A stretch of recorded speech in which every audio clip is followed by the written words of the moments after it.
Hava ilə bağlı xəbərdarlıq: rayonlarda yağıntı intensivləşəcək, çaylardan sel keçəcək.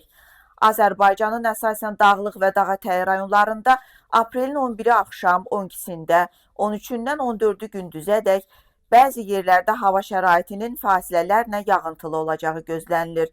Bu barədə Milli Hidrometeorologiya Xidmətindən məlumat verilib.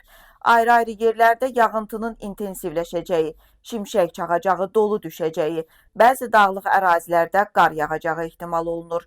Çaylarda sululuğun artacağı, bəzi dağ çaylarından qısa müddətli sel keçəcəyi ehtimalı var. Bakı və rayonlarda külək güclənəcək. Aprelin 11-13-də Bakıda və Abşeron yarımadasında, eyni zamanda bəzi bölgələrdə gözlənilən küləkli hava şəraiti ilə bağlı sarı və narıncı xəbərdarlıq verilib. Qeyd edilib ki, Bakıda və Abşeron yarımadasında Naxçıvan, Xızı, Siyəzən, Quba, Xaçmaz, Şabran, Gəncə, Şəmkir, Qazax, Tovuz, Ağstafa, Gədəbəy, Zəngilan, Yevlax, Bərdə, Tərtər, Neftçala, Lerik, Yardımlı, Qobustanda sarı xəbərdarlığa uyğun olaraq şimal-qərb küləyi əsəcək. Küləyin sürəti 13,9-20,7 saniyədə metr təşkil edəcək.